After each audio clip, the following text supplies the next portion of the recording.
versus Roy Keane. And I was going to that. Yeah. So, Mick, we'll start with the meeting now. Shubham, let me know who will ask these stories during the meeting. So, I just do have a couple of stories to ask, like couple of We questions are to ask, but I live. was We going are through all live, of this. boys. We are live. Okay.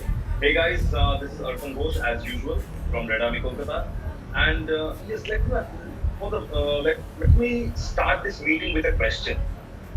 How often do we actually know the person behind the veil, the person behind the curtains, who are actually working? We've seen Cristiano Ronaldo how he transformed, but do we know the man? Do we know the man that made him the beast that he is? He came to United at 18. Do we know the man that actually handled Roy Keane? Do we know the man that actually kept Sir Alex fit? Well, in that case, then if you know the answer, then you know who our guest is today. Say hi to Mick Clegg. Hi, Mick.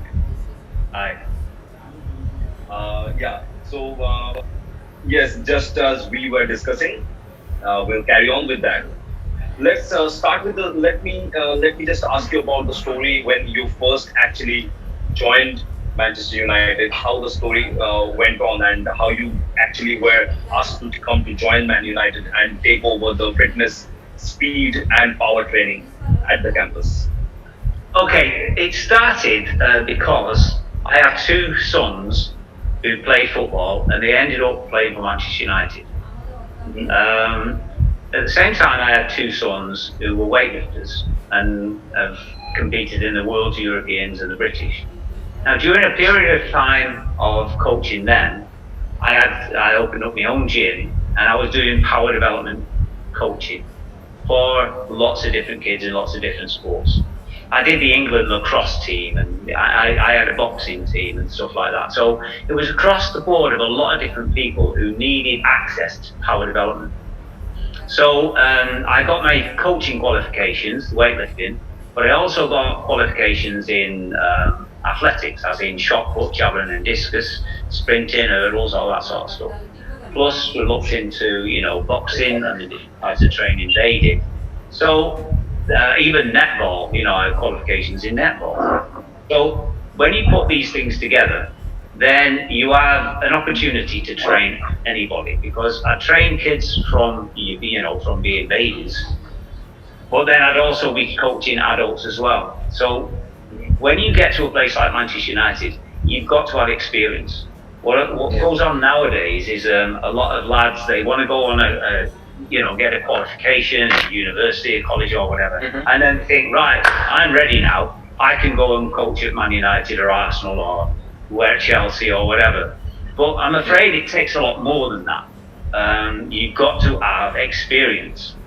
And I'm very fortunate that experience has been my biggest thing, because of the amount of years I put together to develop lots of different athletes in different ways. So Manchester United come and asked me if I would run Carrington Gymnasium when it opened after moving from the Salford headquarters, what was called the Cliff at the time. So that's what happened. And at first I went in to coach the academy team, the under 18s. Under 18 team. Yes. So, Mick, this is Nikhil from MUFC Kolhapur. It is an immense pleasure to have you on our podcast, and very fortunate enough to experience the life you had with the players we know, and we have been following them since we were child. But yes, it's an 11-year journey in United, as we were going through a couple of sources. And I know for the fact that you started as a guitarist, if I'm not wrong. Yeah, a very bad guitarist actually. Yeah. There's a quote that you said, "Crap guitarist in a cabaret band." If I'm not wrong. Yeah, bass guitarist in a cabaret band. Yeah. So we had some photographs done, to send them out to different venues to try and get some work, as the band.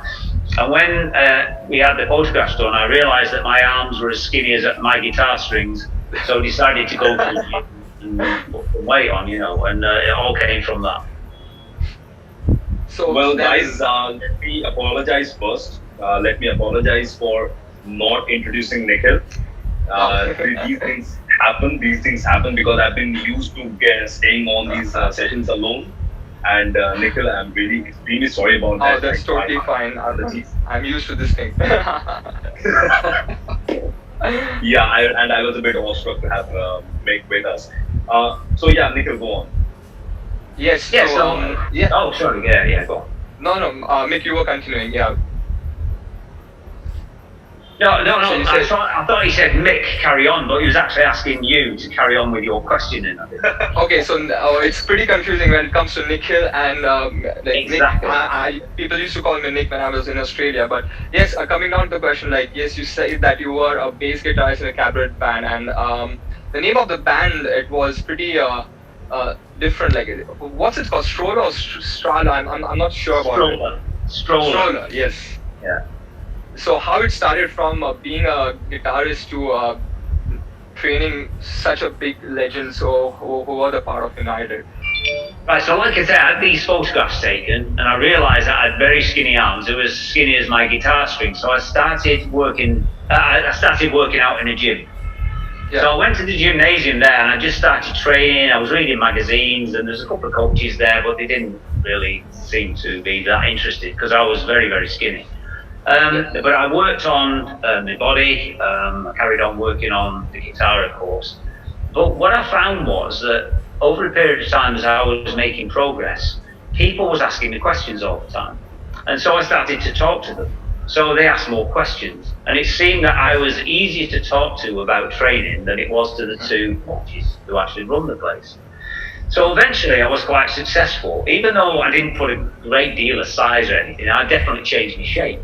But what I was doing, as an entertainer on stage, you learn how to, understand people and talk back to them in the right manner, if you like. And so the guy who owned the gym come to me and said, "Would you start coaching for me?" I said, "Me? Start coaching in a gym?" He said, "Yeah." I said, "But, I'm nothing like you." He had about 18-inch biceps, you know what I mean? Mine was about 8. Yeah. But he said, "It's not about that. It's about the way you come across. When you talk to people, you entertain, but you also give information, and that's really what I'm looking for in the gym." So then I started working for him just a couple of nights a week because I was electrical engineer at the time, working on power stations like that. So my background was electrical engineering, and of course it was from the power station point of view. So I've been brought up with the power station. Yeah. So that formulated a lot of ideas as I went through my training and understanding coaching, because knowing how to create power and what power is used for give me useful tools to work with the people that I work with ultimately. So the first kids that I trained really was my own kids, and they got successful at sport in school, etc. And so the school came to me and said, "Look, you're training these kids, your own kids, and now they're friends. And we're doing really well in sport, so could you come into school?" So I went to get some qualifications on weightlifting and stuff like that, because that was the main thing at the time. And it was really enjoyable getting them qualifications. I went to the schools, and then I started training the schools, and the schools started doing really well in competition. So then the schools in the area asked me to go in there and to coach them, and then it went on to colleges. And that's how I built up my reputation, that I knew what I was doing, and it was mainly weightlifting at first, but obviously that has an impact on a footballer. It has an impact on a boxer, if power is done in the right way, especially with the bars at the time, in a gym with a bar.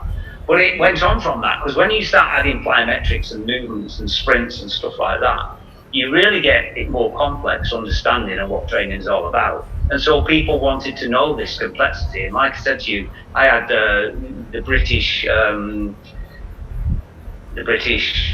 what we call, I forgot the name now. I said to you before.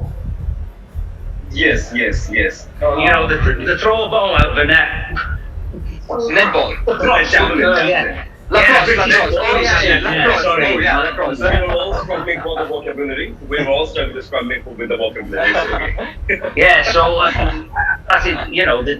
the England lacrosse team come and work with me, and then I was asked to do a coaching course on netball, coaches and stuff like that. And bit by bit, it was all coming together. My lads were starting to do really well. They got at Man United. The other two was, deeper into the weightlifting and did really well.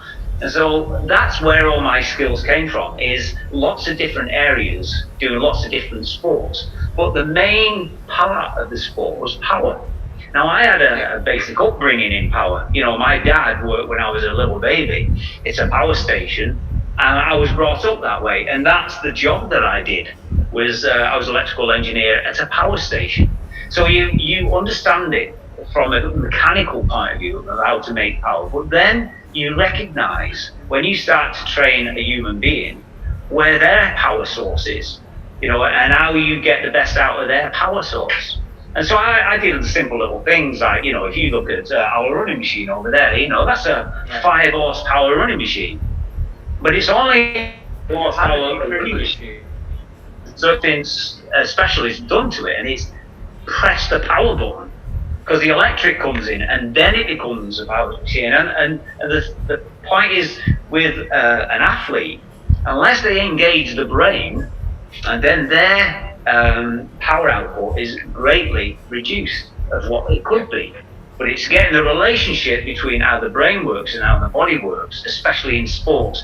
You need to be doing exercise that relate to what you're going to do as an athlete. And if you don't do that, you see, I see these lads nowadays doing loads of bicep curls and shoulder presses and all that, and heavy squats and deadlifts, thinking, I'm going to be a better footballer because I'm going to be stronger. Well, not necessarily so. You're not doing exercises that are actually related to what you're trying to do. The brain utilizes these exercises to work with what you're ultimately trying to do on the pitch. Now, a lot of training in this country has been brought from America, and it actually doesn't impart what is necessary to become a better player. They go in too heavy, and then you end up with injuries. You've gone too heavy, and then your movement capabilities are reduced. Because the force is in the wrong place. And so I was very fortunate. I went to United, and the work that I did, which was very simple when it started off, actually produced what they needed to be able to play football. So as we made these small increases, I got more and more work with the top players. And so I was influenced by their understanding, or lack of understanding, and their knowledge of what they need to work on, so that I could use my mind and my understanding of sport and how to produce power. And then they got more and more successful. So that's why my story went on and on, and I worked with all them fantastic players that you've already looked at, what I mean, on my profile. That's incredible. That is incredible. The journey itself looks so interesting. And I was, again, as I was saying, I was reading quite a few things about you. I did read how Ronaldo, I did see, we all know how Ronaldo transformed into the fitter guy. He was a lean guy with very little muscle strength, but after 4 or 5 years, the transformation was incredible. But the person you enjoyed the most, was Ryan Giggs. But today I want to ask you about a person whom we actually know loved boxing and loved to engage in those heavy tackles on the field. And and none other than our great. So how was he when he actually entered the training? Was it was Roy the same person that was on the field, and was he a different guy? So Roy Keane, I ended up working with Roy because he had an injury. So I was invited by the physio to come down and talk to him and work out the program for him. So the most important thing I did was when I went into the gym and Roy was there, he was with the physio and he'd be doing some exercise. The physio, Rob Swire, who's a really great guy, he said to me, right, can you take over now and do some strength training with Roy to build him up after his injury, because I knew how to do, the better techniques for squats and deadlifts and stuff like that, which he needed, and other types of exercise. But I said to him, well, really I need to know you, Roy, before I start to train you. So, do you like tea? He said, what do you mean do I like tea? I said, do you like drinking tea? He said, yeah. I said, well, let's go up to the canteen and have a cup of tea and have a chat first before we start any training. And he loved that. So we went upstairs into the canteen, and instead of doing training, which he thought he'd have been doing, he sat there having a chat with this guy. Never met me before, but he knew my son Michael and my son Stephen, and they was renowned for being very physical athletes. Okay, so I sat there, and he talked about, obviously, my lads, who he knew, but he then also started to talk about himself and what types of training he'd done in the past. And once I understood what he'd been doing in the past, because I'd been across the board of so many different sports, I said, well, I've actually got a boxing team, and I train boxers all the time, because he told me that he'd had some boxing matches. And of course, I asked him the question, well, did you win? And he said, well, of course I won. So I said, well, it's interesting now, because I'll be able to see whether you did or not by the training that we do. In other words, I challenged him. You know what I mean? Now, you've got to remember this guy's injured at first. You know what I mean? So I set this challenge, and then he wanted to prove to me that he was good at boxing. You know, so we went down and did his rehabilitation over about 6 or 7 weeks, but then we introduced the boxing. And of course, Roy had been to a boxing club, and he'd had these fights, and he was very, very good at boxing. But his type of personality is the type that engages other people. Now, he was the leader on that field. Nobody else was a leader on that field. And he had a fantastic, powerful voice. He had an ability to really show his power as regards guiding and helping other players. He was fantastic at that. So what happened then for me, I was already training the youth team and the reserve team, but this is the first team, you know, and all the lads were watching Roy doing boxing with me, but also doing some weight, you know, for his rehab, and I'd carry him into power training as well, by doing some power cleans and stuff like that. All the players wanted to do the same, because I was doing it with the, you know, the captain of the team, who was this great motivator. So I ended up working with all of them, until the point where Steve McLaren came, and he was away on holiday when I first started working with the first team. I wasn't supposed to be working with the first team, but because I was working with Roy, the other players wanted to do as well, so I started working with them. Then Steve McLaren comes along, sees me working. Who's this guy here? He'd never heard of me. Brian Kidd, who was the assistant to Alex Ferguson, knew of me. We talked on many occasions because he wanted me to go in a couple of years before that, but I wouldn't do it because it was about plyometrics, and he wanted to introduce it to older players. I've never done that. Only ever done it with young players, plyometrics, because it can be dangerous for an older player. So anyway, that never happened. But Steve McLaren watched me, and then he took me up to his office and he said, right, he said, I've been watching you with these players, but also I've been talking to them. We want to engage you in our pre-season training program. He said, I've got a board there with all the dates. I've got to fill it with all the training that goes in there. So I want you to write on the board where you would fit your power development training in. And I just said to him, Steve, that's an impossibility, because the most important thing about training footballers is football. So you're going to be looking at what training you need to do with your footballers, because always it's games involved. And then you write all your training that you're doing, the types of training, and also game days. And then I'll be able to put in the power development that goes with that. And he just said to me, wow. He said, every time I've ever asked a coach, you know, what would you do? They're there saying, you've got to do this, you've got to do that, you've got to do the other. You're the first person that said, football is the most important thing. Because the strength coach, guess what? You know, the strength coach believes that the strength is the most important thing. The running coach believes that running is the most important thing. But we know, if we're involved in football, and I was involved with football because my kids played, that football is the most important thing. And then everything else has got to be housed around the football. And that's really what set me off and set me going. Now we're on 1:30, and I have to finish now because I've got other work to do. So we'll arrange another time to chat to you, if that's all right. Yeah, sure. And that's fine. Okay? That's totally fine, man. Yeah. That is amazing. That is amazing. Right. That is amazing. It was amazing because We have so many other questions we would discuss. Thank you for being us. Thank you for being with us. And it is thank you. I will just arrange another meeting and I will just get back to you and we will ask the questions later on in that day. Okay, fantastic. Thanks a lot, Mick. Thanks a lot. Cheers then. Bye. Bye. Thanks a lot. Bye. Bye.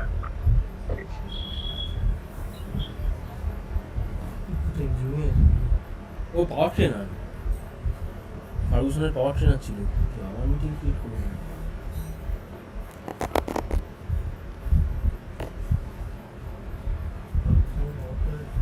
ফার্গুসনের সময়